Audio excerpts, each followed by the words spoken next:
ద్వితీయోపదేశ కాండము 30వ అధ్యాయము 9-10 వచనాలు ఈ ఉదయ కాలంలో మనము చదువుకుందాం. మరియు నీ దేవుడైన యెహోవా నీ చేతి పనులన్నిటి విషయంలోను, నీ గర్భఫల విషయంలోను, నీ పశువుల విషయంలోను, నీ భూమి పంట విషయంలోను నీకు మేలుగున్నట్లు నిన్ను వర్ధిల్ల చేయును. ఈ ధర్మశాస్త్ర గ్రంథమందు వ్రాయబడిన ఆయన ఆజ్ఞలను, కట్టడలను నీవు గైకొని నీ దేవుడైన యెహోవా మాట విని నీ పూర్ణ హృదయంతోనూ నీ పూర్ణ ఆత్మతోనూ నీ దేవుడైన యెహోవా వైపు మలునప్పుడు యెహోవా నీ పితరుల యందు ఆనందించినట్లు నీకు మేలు చేయుటకు నీ యందును ఆనందించి నీ వైపు మల్లును. హల్లెలూయా. దేవుని నామానికి మహిమ కలుగును గాక. మన దేవుడు ఎల్లప్పుడూ మేలు చేసే దేవుడు, మేలు చేయాలని ఆశపడే దేవుడు. హల్లెలూయా. మన జీవితాల్లో కీడు చేయాలని ఆశించే మనస్సు మన దేవునికి ఎప్పుడూ లేదు. దేవుడు చెప్తున్నాడు, నీకు మేలు చేయుటకు నీ యందును ఆనందించి నీ వైపు నేను మళ్ళాలని కోరుకుంటున్నాను, నీ వైపు తిరగాలని నేను ఆశ కలిగి ఉన్నాను. హల్లెలూయా. నీకు ప్రతి విషయంలో నేను మేలు చేయాలని ఆశ కలిగి ఉన్నానని ఆయన తన ఆశను మనకు తెలియపరుస్తున్నాడు, తన ఆలోచనను మనకు తెలియపరుస్తున్నాడు. దేవుని నామానికి మహిమ కలుగును గాక. మరి ప్రతి దినం కూడా మనము దేవుని వైపు తిరిగేందుకు దేవుడిచ్చే ఒక గొప్ప అవకాశం. మనం ఏ పరిస్థితిలో ఉన్నా, ఎంతగా ప్రభువుకి దూరముగా మనం వెళ్ళిపోతున్నా, ఎంత లోకానుసారంగా మనం పడిపోతున్న స్థితిలో ఉన్నా, తిరిగి దేవుని వైపుకు మనము రావడానికి, దేవునితో సమాధాన పడడానికి ప్రతి దినము ఒక గొప్ప అవకాశంగా దేవుడు మనకిస్తాడు.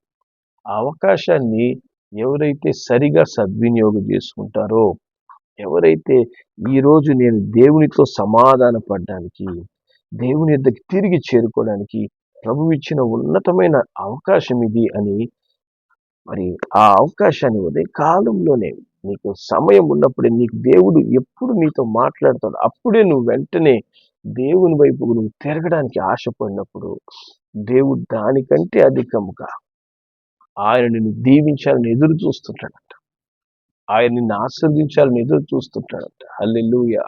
దేవుని నామానికి మహిమ కలుగును గాక. ఆయన బిడ్డలమైన మనము ఆయన వైపు తిరగాలని దేవుని ఆశ, ఆయన యొద్దకు రావాలని దేవుని ఆశ. తన యొద్దకు నువ్వు చేరుకున్నప్పుడు దేవుడు ఇంకా పరిపూర్ణమైనటువంటి మేలుతో మన జీవితాన్ని ఆశీర్వదిస్తాడు. హల్లెలూయా. దేవుని నామానికి మహిమ కలుగును గాక. మరి ఆయన మేలు చేయుటకు దేవునికి కూడా కొన్ని నిబంధనలు, నిబంధనలు ఉన్నాయి. సో నిబంధనలు ఆయన ఏం చెప్తున్నాడు? ఆయన నీ దేవుడైన యెహోవా మాట విని పూర్ణ హృదయంతో పూర్ణ ఆత్మతో నీ దేవుడైన యెహోవా వైపు మళ్ళాలి. హల్లెలూయా. ఆయన చెప్పే కండిషన్ ఒక్కటే, నువ్వు దేవుని మాట వినాలి. దేవుని మాట విని దేవుని పూర్ణ హృదయంతో పూర్ణ ఆత్మతో ఆరాధిస్తూ ఆయన వైపు మళ్ళాలి. హల్లెలూయా. దేవుడు అంటే అందరికీ తెలుసు, కానీ దేవునికి లోబడ్డం అనేది ఎవరు చేయరు. దేవుడు తెలుసా? యేసయ్య తెలుసా? యేసయ్య తెలుసు. యేసయ్య మంచి దేవుడా? యేసయ్య చాలా మంచి దేవుడు. యేసయ్య నువ్వు ఆరాధిస్తావా? దేవుని స్తుతిస్తావా? నువ్వు ప్రార్థన చేస్తావు, అన్ని చేస్తావు, కానీ దేవునికి లోబడుతున్నావా? దేవుని హృదయపూర్వకంగా నీవు అప్పగించుకున్నావా? దేవుని మాట వింటున్నావా? ఇక్కడ మనము ఆగిపోతాం. దేవుని మాట వినడం అయితే మాకు కష్టం, కానీ దేవుడు అంటే మాకు తెలుసు. దేవుడిని అయితే మేము ఆరాధిస్తాము, కానీ దేవుని మాట వినడం అంటే ఏంటి? దేవునికి లోబడ్డం. హల్లెలూయా. ఆ దేవునికి లోబడినప్పుడే దేవుడు మనల్ని దీవిస్తాడు. ఈ కండిషన్లో మనము ఎలా ఉంటున్నాం అనేది పరీక్షించుకొని ప్రతి దినము దేవుడిచ్చే ఒక అవకాశాన్ని మనము సద్వినియోగం చేసుకోవాలి. ఈరోజు ఉదయ కాలంలో మనలో పరీక్షించుకోవాలి. అవ్వా, నేను దినమున దేని విషయంలో నీకు లోబడలేదు. నువ్వు చాలాసార్లు మరి నాకు తెలియజేసి ఉంటావు, చాలాసార్లు నాతో మాట్లాడి ఉంటావు. ఎక్కడ నేను లోబడలేదు, ఏ విషయంలో నేను హృదయపూర్వకంగా నేను ఆరాధించలేకపోయాను. నా పూర్ణ హృదయంతో, నా పూర్ణ ఆత్మతో నేను నిన్ను స్తుతించగలిగాను నిన్నటి దినమున. అట్లా చేయలేకపోయినట్లయితే ఈ ఉదయ కాలంలోనే దేవుడు నీతో మాట్లాడుతున్నాడు ఈ వాక్యం ద్వారా. దేవుని వాక్యాన్ని వినడం అంటే ఏంటంటే దేవుడు నాతో ఏం మాట్లాడుతున్నాడు అని. ఇక్కడ డేవిడ్ పాస్టర్ వచ్చి ఏం చెప్తాడు అని వినడం కాదు. దైవజనుడి ద్వారా దేవుడు నాతో ఈ ఉదయ కాలంలో ఏం మాట్లాడుతున్నాడు. ఏ దైవజనుడైనా కూడా ఆయన పరిశుద్ధాత్మ పూర్ణుడైతే ఆయన ద్వారా దేవుడు నిశ్చయంగా ఒక్క మాట ద్వారా అయినా నీతో మాట్లాడి తీరుతాడు. ఆయన ద్వారా నీతో దేవుడు మాట్లాడడం లేదు అంటే, ఒకటి ఆ దైవజనుడు దేవునికి లోబడిన వ్యక్తి అయినా ఉండాలి, లేదా ఆయన దేవుడు కాకుండా ఉండాలి. మన దేవుడు సజీవుడైన దేవుడు, ఆయన మాట్లాడే దేవుడు. ఆయన ప్రతిరోజు మనతో మాట్లాడతాడు. హల్లెలూయా, దేవుని నామానికి మహిమ కలుగునుగా. ఆయన బిడ్డలతో మాట్లాడమే దేవునికి ఇష్టమైనటువంటి పని. ఆయన బిడ్డలైన మనతో ఆయన మాట్లాడతాడు. అందుకే దేవుని వాక్యం చెప్తుంది, అదే 30వ అధ్యాయం 11వ వచనం నుంచి 14 వరకు మనం చదివితే, నేడు నేను నీకు ఆజ్ఞాపించు ఈ ధర్మమును గ్రహించుట నీకు కఠినమైనది కాదు, దూరమైనది కూడా కాదు. మనము దాన్ని విని గైకొన్నట్లు ఎవడు ఆకాశమునకు ఎక్కిపోయి మన యొద్దకు దాన్ని తెచ్చును అని నీవు అనుకున్నటకు అది ఆకాశం అందు ఉండినది కాదు. మనం దాన్ని విని గైకొన్నట్లు ఎవడు సముద్రం దాటి మన యొద్దకు దాన్ని తెచ్చును అని నీవు అనుకునేలా అది సముద్రపు అద్దరి మించినది కాదు. కాబట్టి దేవుని మాట మనం వినడానికి ఆ మాటలు ఎక్కడున్నాయి? దేవునికి లోబడ్డానికి దేవుడు ఎప్పుడు మాట్లాడతాడు? దేవుడు నాతో అసలు ఎలా మాట్లాడతాడు? దేవుడు మాట్లాడంటే నేను గొప్పవాడినా అని పలు విధాలైనటువంటి ఆలోచనలు మనకు వస్తాయి. అందుకే దేవుడు అంటున్నాడు, ఆయన నీతో మాట్లాడే మాటల కొరకు ఆకాశానికి ఎక్కి మనం తీసుకురావాల్సిన అవసరం లేదు. సప్త సముద్రాలు దాటిన తర్వాత ఎక్కడో దేవుని మాట ఉందని చెప్పి మనం దానికోసం వెతకాల్సిన అవసరం కూడా లేదు. అది ఎక్కడ ఉందంట? 14వ వచనం చెప్తుంది, నీవు దాన్ని అనుసరించుటకు ఆ మాట నీకు సమీపముగా ఉన్నది, నీ హృదయమున నీ నోట ఉన్నది. హల్లెలూయా. దేవుని మాట ఎక్కడుందంట? ఆకాశంలో లేదు. ఆకాశం తెరవబడి దేవుడు నీతో మాట్లాడ్డాడు. సప్త సముద్రాలు ఈదుకుంటూ పోవాల్సిన అవసరమే లేదు. దేవుడు ఎక్కడ మాట్లాడతాడంట?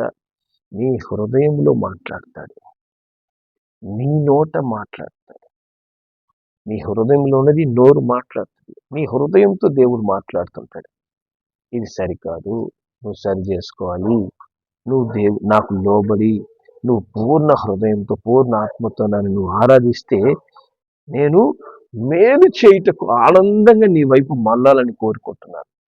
నువ్వు ఎంతగా నన్ను గాయపరిచినా బాధపరిచినా, నీవు అపవిత్ర క్రియలు చేసి లేకపోతే లోకంలో తిరుగుతూ నాకు సమయం ఇవ్వకుండా దేవుడిననే ఆయనకి ఇవ్వాల్సిన గౌరవాన్ని, ఆయనకి ఇవ్వాల్సిన ఆధిక్యతను ఇవ్వకుండా మనం ఇష్ట ప్రకారంగా బైబిల్ చదవకుండా పడేసిన, లేకపోతే ప్రార్థనా జీవితాలు లేకుండా ఉంటున్నా, దేవుడు ఎప్పుడు అంటే ప్రేమ కలిగి నా బిడ్డ ఈ రోజన్నా మలుతాడేమో, ఈ రోజైనా మారుతాడేమో, ఈ రోజన్నా నా బిడ్డ నా వైపు వస్తుందేమో అని ఆయన ఏం చేస్తాడంట? ఎదురు చూస్తాడంట. ఎందుకని? కీడు చేయడానికి కాదు, మేలు చేయడానికి. నువ్వు ఆయన వైపు తిరగడానికి ఆయన మాటలు ఎక్కడున్నాయి? నీ హృదయంలో ఉన్నాయి. నీ హృదయంలో ఉన్నాయి. ఇప్పుడు దేవుని మాటలు నువ్వు వింటుండగానే నీ హృదయంతో దేవుడు మాట్లాడుతుంటాడు. నీ చెవుల్లో వింటున్న ఈ మాటలు నీ హృదయంలో పోతుంటాయి. దేవుడు హృదయంతో మాట్లాడతాడు. హల్లెలూయా, దేవుని నామానికి మహిమ కలుగును గాక. ఆ ద్వితీయోపదేశకాండం 30వ అధ్యాయంలోనే 6వ వచనం మనం చదివితే దేవుని వాక్యం చెప్తుంది, మరియు నీవు బ్రతుకుటకై పూర్ణ హృదయంతోను పూర్ణ ఆత్మతోను నీ దేవుడైన యెహోవాను ప్రేమించినట్లు నీ దేవుడైన యెహోవా తనకు లోబడుటకు నీ హృదయమునకును నీ సంతతి హృదయమునకును సున్నతి చేస్తాడంట. హల్లెలూయా, దేవుని నామానికి మహిమ కలుగునుగా. దేవుని మాటలు నీ హృదయంలో ఎందుకున్నాయంటే దేవుడు చెప్తున్నాడు, నువ్వు నన్ను ఇంకా ప్రేమించేందుకు, నా మాట వినేందుకు నేనేం చేస్తాను, నీ హృదయానికి సున్నతి చేస్తాను. ఆమేన్. హృదయానికి సున్నతి చేసే దేవుడు ఆయన. హృదయానికి సున్నతి చేయడం అంటే ఏంటి? హృదయాన్ని పరిశుద్ధపరుస్తాడంట. మన హృదయాన్ని శుద్ధి చేస్తాడు. మన హృదయంలో దేవునికి లోబడకుండా ఉన్నటువంటి కఠినత్వాన్ని, మొండితనాన్ని, గర్వంని, ప్రతి విధమైనటువంటి శరీర క్రియలతో మన హృదయాన్ని మనం నింపుకొని ఉంటాం. వాటన్నిటిని మనం దేవునికి అప్పగించినప్పుడే ఆ పని చేస్తాడు. అవన్నీ మన హృదయంలో పెట్టుకొని నేను మారను, నేను బండరాయిని అన్నప్పుడు దేవుడు అంటాడు, సరే బండరాయిగానే ఉండు, ఎంతకాలం బండరాయిగా ఉంటావో అట్టే పెద్ద బండగా తయారవు అని చెప్పి మనల్ని బండగానే దేవుడు పెడతాడు. కానీ ఎవరైతే నన్ను మార్చుకుంటాను, నీ వైపు తిరుగుతానయ్యా, నీ వైపు ఈ ఉదయ కాలంలో నేను తిరగాలనుకుంటాను, ఈరోజు నాతో నువ్వు మాట్లాడుతున్నావు, ఇది నాకు ఒక అద్భుతమైన అవకాశంగా ఈ ఉదయ కాలంలో నువ్వు నన్ను దర్శిస్తున్నావు అంటూ ఎవరైతే దేవుని వైపుకు తిరుగుతారో ఆ క్షణమే దేవుడు ఏం చేస్తాడంట, మన హృదయానికి, మన సంతతి హృదయానికి, అంటే మనకే కాదు మన కుటుంబ సభ్యులందరికీ కూడా దేవుడు ఏం చేస్తాడు, హృదయ సున్నది అనగా హృదయ శుద్ధి ఆయన చేసి దేవుని వైపుకు ఆయన తిప్పుతాడు మన హృదయాలని. హల్లెలూయా. మన హృదయం దేవుని వైపు తిరగాలి, కానీ మన శరీరాలు దేవుని వైపు తిరిగి ఎంతగా మొరపెట్టినా ఏ కార్యాలు జరగవు. మన హృదయం దేవుని వైపు తిరగాలి. హల్లెలూయా. నీ హృదయం ఈరోజు దేవుని వైపు తిరుగుందా, లేదా నీ హృదయము లోక సంగతులే ఆలోచిస్తుందా? నీ హృదయం అధికంగా లోక సంగతులే, లోక పరిస్థితులే ఆలోచిస్తూ ఉందంటే నీ హృదయం లోకం వైపుకు తిరిగింది. దేవుని గాక లోక సంబంధమైన విషయాల గురించే నువ్వు ఆకర్షించబడుతూ ఉన్నావు అంటే, లోక సంబంధమైన వాటికి అధిక సమయం నువ్వు వెచ్చిస్తున్నావంటే, నువ్వు దేనికోసం నీ సమయం వెచ్చిస్తున్నావో ఆ వైపుకు నీ హృదయం తిరిగింది. ఇప్పుడు పొద్దు తిరుగుడు పువ్వు అని ఉంటుంది. ఆ పొద్దు తిరుగుడు పువ్వు సన్ఫ్లవర్. ఈ సన్ఫ్లవర్ ఏం చేస్తుందంట, సూర్యుడు రాగానే సూర్యుడు వైపు తిరుగుతుందంట. మళ్ళీ సాయంత్రం చూస్తే మళ్ళా అది సూర్యుడు దిగిపోయే వైపు అది తిరిగి ఉంటుందంట. అందుకే దానికి ఏమంటారు, పొద్దు తిరుగుడు పువ్వు అంటారు. ఇప్పుడు నీ హృదయం ఏ వైపు తిరుగుతుంది, ఏ డైరెక్షన్లో వెళ్తుంది, దేవుని డైరెక్షన్లో ఉందా, లేకపోతే నువ్వు డైరెక్ట్ చేసుకుంటున్నావా? నీ డైరెక్షన్ ఏ వైపు ఉంటుందో ఆ విధంగానే మన జీవితం ఉంటుంది. దేవుని వైపు ఉంటే మనము అద్భుతంగా ప్రభువులు ఆనందిస్తూ ఉంటాం. అద్భుతంగా దేవుని యొక్క కాపుదల, రక్షణ, సమాధానం, సంతోషం మన హృదయాలు పొంగి పొర్లుతూ ఉంటాయి. ఎప్పుడు కూడా మనం హృదయాలు నిబ్బరంగా ఉంటాయి. సమస్యలు ఎన్ని వచ్చినా కూడా మనం ధైర్యంగా ఉంటాయి. ఎందుకని? పొద్దుతిరుగుడు పువ్వులాగా మనం దేవుని వైపు మనం తిరుగున్నాం. మన ముఖాలు ఆయన వైపు చూస్తూ ఉన్నాయి కాబట్టి ఆయన అన్ని చూసుకుంటాడు. హల్లెలూయా. అట్ట కాకుండా మన హృదయం ఆపోజిట్ డైరెక్షన్లో, దేవునికి ఆపోజిట్గా మనం తిరుగుతూ ఉన్నాయంటే అప్పుడు ఏమవుతుంది, మనకు దిగులు, బాధలు, సమస్యలు, వాటి గురించే మనము లేకపోతే లోకంలో ఆనందిస్తూ ఉంటాం. ఆనందించి ఆ యొక్క ఆనందము ఒకరోజు మనకు ఎగుటు పడుతుంది, విరక్తి కలగజేస్తుంది. ఈ ఆనందం, ఈ ఆనందం కోసమా ఇంతకాలం నేను బ్రతికింది అని మనము బాధపడేంతగా, కృంగిపోయేంతగా మన ఈ లోక సంబంధమైన ఆనందము మనల్ని బాధ పెడతాడు. హల్లెలూయా. ఈరోజు దేవుడు అంటున్నాడు, నీకు మేలు చేయాలని నేను ఆశపడుతున్నాను. నా వైపుకు నువ్వు ఏం చేయాలి, మళ్ళాలి, తిరగాలి. ఎలా తిరగాలి? నీ హృదయమును తిప్పాలి. హల్లెలూయా. దేవుని నామానికి మహిమ కలుగును గాక. నీ హృదయమును దేవుని వైపు ఈరోజు తిప్పుకొని ఉన్నావా? దేవుని వాక్యం చెప్తుంది, రోమీయులకు రాసిన పత్రిక 2వ అధ్యాయం, రోమీయులకు రాసిన పత్రిక 2వ అధ్యాయము 28, 29 వచనాలు మనం చదువుదాం. వాక్యం చెప్తుంది, బాహ్యమునకు యూదుడైన వాడు యూదుడు కాదు, శరీరమందు బాహ్యమైన సున్నతి కాదు, అయితే అంతరంగమందు యూదుడైన వాడే యూదుడు, మరియు సున్నతి హృదయ సంబంధమైనదై ఆత్మయందు జరుగునది కానీ అక్షరం వలన కలుగునది కాదు. అట్టి వానికి మెప్పు మనుషుని వలన కలగదు, దేవుని వలననే కలుగును. కాబట్టి బాహ్యమందు యూదుడైన వాడు లేదా బాహ్యమందు క్రైస్తవుడైన వాడు క్రైస్తవుడు కాదు.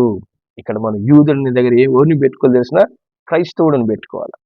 బాహ్యమందు క్రైస్తవుడిగా జీవిస్తుండేవాడు, బయటికి నేను క్రైస్తవుడిని చెప్పుకుంటున్నవాడు ఎవరు కాదంట? క్రైస్తవుడు కాదు. శరీరమందు బాహ్యమైన సున్నతి కాదు. శరీరమందు బాహ్యమైన సున్నతి అంటే ఏంటి? లోకం కోసం బాప్తీసం తీసుకోవడం, లోకం దృష్టికి మనం క్రైస్తవులుగా ఉండడం. అది ఏమంటున్నాడు? అది సున్నతి కాదంట, అది బాప్తీసం కాదు. కానీ దేవుడు ఏం చెప్తున్నాడు ఇక్కడ? అంతరంగమందు యూదుడైన వాడే యూదుడు, అంతరంగమందు క్రైస్తవుడైన వాడే క్రైస్తవుడు. అంతరంగంలో క్రైస్తవుడిగా నువ్వు ఉన్నావా? అంటే ఏంటంటే మన హృదయము దేవునికి లోబడిందా? మన హృదయపూర్వకంగా దేవుణ్ణి ఆత్మతో సత్యముతో ఆరాధిస్తుందా? లేకపోతే బాహ్య క్రైస్తవుడిగా మనం ఉంటున్నావా? లోకం కోసం క్రైస్తవుడిగా. అంతరంగమైన క్రైస్తవుడే క్రైస్తవుడు, కానీ బాహ్యానికి క్రైస్తవుడు అన్నవాడు ఎప్పుడూ క్రైస్తవుడు కాదు. మరియు సున్నతి హృదయ సంబంధమైనదై ఆత్మయందు జరుగునది కానీ అక్షరం వలన కలిగినది కాదు. కాబట్టి సున్నతి లేదా ఆత్మ సంబంధమైన బాప్తీసం లేదా ప్రభువుకి హృదయపూర్వకంగా లోబడడం, ఇది హృదయ సంబంధమైనదంట, శరీర సంబంధమైనది కాదు. మనిషి అనుకుంటాడు, ఈరోజు నేను చర్చికి పోవాలని నిర్ణయం తీసుకున్నా, ఖచ్చితంగా నేను చర్చికి పోయి చర్చిలో ఉండేసి వస్తాను. ఇది శరీర సంబంధమైంది. నువ్వు చర్చికి పోకపో ఒకే రకంగా ఉంటాం మనం. హృదయ సంబంధమైన మార్పు, హృదయములో ఒక పరిపూర్ణమైన రక్షణానందం, నీ హృదయాల్లో ఉన్నటువంటి దేవుని మాటకు లోబడడం, అది ఎప్పుడు జరుగుతుందంట? నీ హృదయాన్ని దేవునికి అప్పగించుకున్నప్పుడే.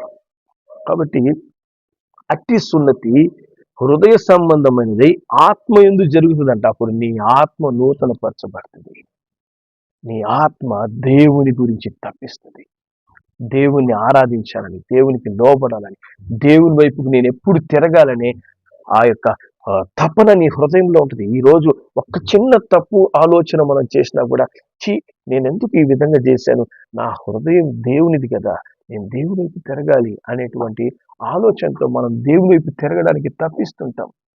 హల్లెలూయా. అట్టి సున్నతి, అట్టి మార్పు నీ జీవితంలో ఈరోజు ఉదయం ఉందా? ఈరోజు ఆ విధంగా నీ హృదయము చిన్న చిన్న విషయాలు కూడా నీ హృదయం నొచ్చుకుంటుందా? నేను దేవుని వైపు తిరగాలనిపిస్తుందా? అట్లా అనిపించడం లేదంటే నీ హృదయానికి ఇంకా సున్నతి కలగలేదు, నీ హృదయాన్ని నువ్వు ఇంకా దేవుని వైపుకు తిప్పలేదు. దేవునికి విరోధమైన వైపు తిప్పుకొని ఉన్నాం మనం.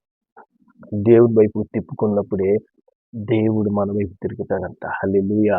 దేవుని వైపు తిప్పడానికి దేవుని మాట ఎక్కడుంది? అది నీ హృదయంలోనే ఉంది, అది కూడా ఎక్కడో లేదు. నీ హృదయంలో ఉండే దేవుని మాటకి నీ హృదయం లోబడాలని దేవుడు కోరుతున్నాడు. హల్లెలూయా. నీ హృదయంలోనే దేవుడు మాట్లాడుకుంటాడు, నీ హృదయంలోనే దేవుడు చెప్తుంటాడు, నాన్న ఇది కరెక్ట్ కాదు, ఆయన అమ్మ ఇది కరెక్ట్ కాదు అని దేవుడు నిన్ను ప్రేమించి నేను పిలుస్తూ ఉంటాడు. హల్లెలూయా. అటు చెప్తున్నప్పుడు మనము లోబడే వారిగా మారాలి, లోబడాలి. దేవుని బిడ్డలు అన్నవాళ్ళు ఎట్లుంటారంటే దేవునికి లోబడతారు. నా పిల్లలు నాకు లోబడతారు కాబట్టి వారిని నా పిల్లలు అయ్యారు. అంతేకాని వేరే వారికి పుట్టిన పిల్లలు నాకు లోబడుతున్నారు అంటే వారు నా పిల్లలు ఎట్టవుతారు? వారు నా పిల్లల లోబడ్డానికి లోబడరు. అదేవిధంగా దేవుని పిల్లలు అనేవాళ్ళు దేవునికి లోబడితేనే వాళ్ళు దేవుని పిల్లలు. మేము దేవుని పిల్లలం కానీ దేవుని మాటకు మేము లోబడం. మేము దేవుని పిల్లలే కానీ దేవుడు ఎన్నిసార్లు చెప్తున్నా మేము దేవుని చిత్త ప్రకారంగా మేము నడవం. మా హృదయాలు వేరుగా ఉంటాయి, దేవుని హృదయం వేరుగా ఉంటుంది అన్నప్పుడు మనం దేవుని పిల్లలు ఎట్టవుతాం? నీ హృదయానికి సున్నతి కలిగిందా? హృదయ సున్నతి కలిగిన వాడే క్రైస్తవుడు. బాహ్యానికి యూదుడైన వాడు యూదుడు కాదంట, బయటికి క్రైస్తవుడుగా చూపించుకునేవాడు క్రైస్తవుడు కాదు కానీ అంతరంగములో క్రైస్తవుడైన వాడే క్రైస్తవుడు. హల్లెలూయా. నీ అంతరంగ మార్పు ఎప్పుడు కలుగుతుందంటే మన హృదయాన్ని పూర్తిగా దేవునికి అప్పగించినప్పుడు. హల్లెలూయా. దేవుని నామానికి మహిమ కలుగును గాక. పరిశుద్ధ గ్రంథంలో మనకందరికి తెలుసు, జక్కయ్య అనే వ్యక్తి ఉంటాడు. ఆ జక్కయ్య ఎటువంటి వాడు? ఆయన ధనవంతుడు. ఆయన పన్నులు కట్టించుకునేవాళ్ళు, ఎన్నే మోసాలు చేసేవాడు. మరి అందరి దృష్టిలో పాపిగా పిలువబడ్డాడు. మరి అటువంటి వ్యక్తికి ఏం కలిగింది? హృదయాన్ని దేవునికి ఇవ్వాలని ఆశ కలిగింది. నా హృదయం అంతా చెడిపోయింది, ఈ హృదయము దేవుని వైపు తిప్పితే బాగుంటది, నేను ఇకవైపు దేవుని వైపు తిరుగుతాను అని ఆయన ఏం చేసినాడు? యేసయ్య వచ్చే దారిలో పరిగెత్తి మేడి చెట్టు ఎక్కి ఎదురు చూస్తున్నట్ట, యేసయ్య వస్తే నా హృదయాన్ని ఇస్తాను, యేసయ్య వస్తే నా హృదయాన్ని ఇస్తాను. హల్లెలూయా. ఆయన చూడగోరాలని ఆశ మరి ఆయనలో పెరిగిపోయిందంట. ఆయనకు తన హృదయాన్ని ఇవ్వాలనే ఆశ పెరిగిపోయింది. మరి అక్కడికి రాగానే యేసయ్య ఏం చేస్తున్నాడు? ఆ జక్కయ్య అనుకున్నాడు, నేనెవరో తెలియదు, చెట్టు మీద అటు దాముకొని ఆయన చూస్తే సరిపోద్ది అనుకున్నాడు. కానీ మన ప్రతి ఒక్కరి జీవిత చరిత్ర ఎరిగిన దేవుడు ఆయన. అందుకే అక్కడ రాగానే అంత జన సమూహంలో చెట్టు మీద ఉన్న ఆయన పేరు జక్కయ్య అనే పేరు ఎవరు యేసయ్యకి చెప్పలేదు. కానీ దేవుడికి అక్కడ రాగానే అర్థమైపోయింది, నిజముగా ఇంత పెద్ద జన సమూహంలో హృదయాన్ని ఇవ్వాలని సిద్ధంగా ఉన్నవాడు ఒకే ఒక్కడు, అతని పేరు జక్కయ్య. మిగతా వాళ్ళందరూ నాతో ఉన్నారే గాని వారికి ఎవ్వరికి వారి హృదయాన్ని నాకు ఇవ్వడానికి ఆశ లేదు. కాబట్టి నేను ఎవరి దగ్గరికి వెళ్ళాలి? జక్కయ్య దగ్గరికి వెళ్ళాలి. హల్లెలూయా. అందుకే ఆయన ఏం చేస్తున్నాడు?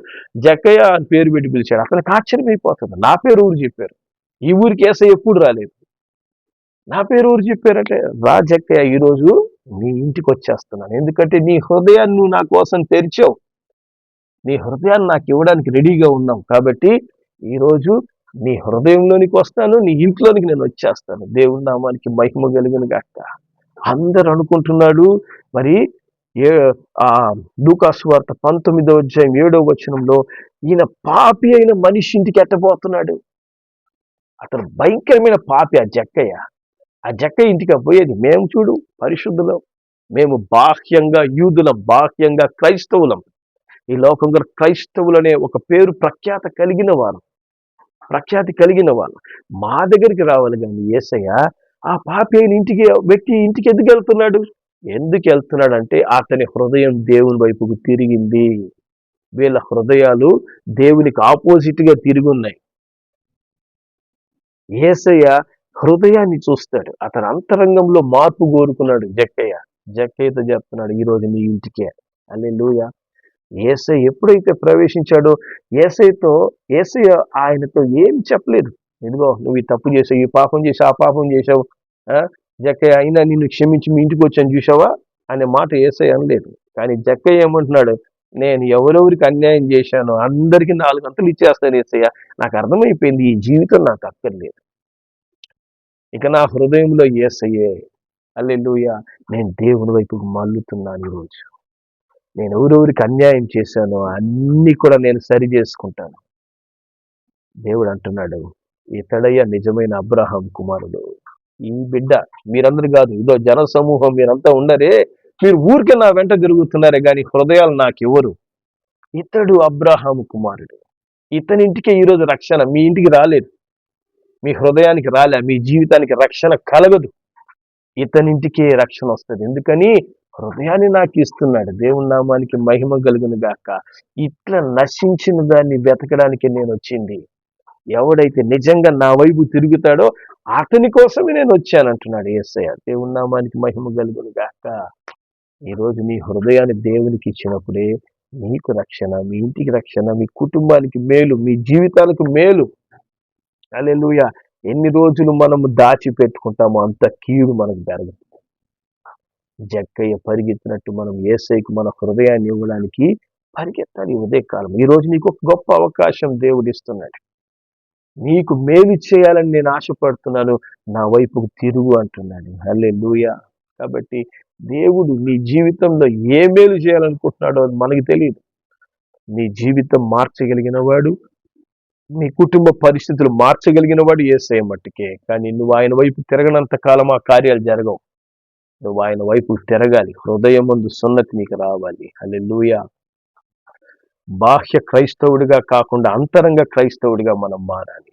అప్పుడే దేవుని కార్యాలు మనం చూస్తాం. దేవుడు అట్టి కృప మనకు దయచేయును గాక. ప్రార్థన చేద్దాం. ప్రేంగల మా తండ్రి పరిశుద్ధుడా, నీకు వందనాలయ్యా. లోక దృష్టికి నైనా అనేకులు క్రైస్తవులుగా చలామణి అవుతున్నారు, కానీ హృదయములో క్రైస్తవుడిగా, నిజ క్రైస్తవుడిగా కనపడే వాళ్ళు చాలా కొద్ది మందిగా ఉన్నారు తండ్రి. అంత గొప్ప జన సమూహంలో అంతరంగ క్రైస్తవుడిగా జీవించడానికి నాయన జక్కయ్య ఒక్కడే సిద్ధపడ్డాడు. నాయన అట్టి సిద్ధపాటి ఉదయకాలంలో మాకు కూడా దయచేయండి నాయన.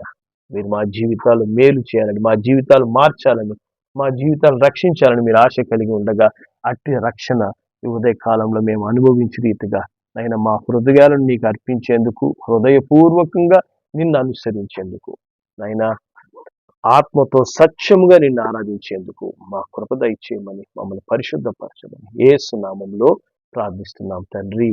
ఆమేన్.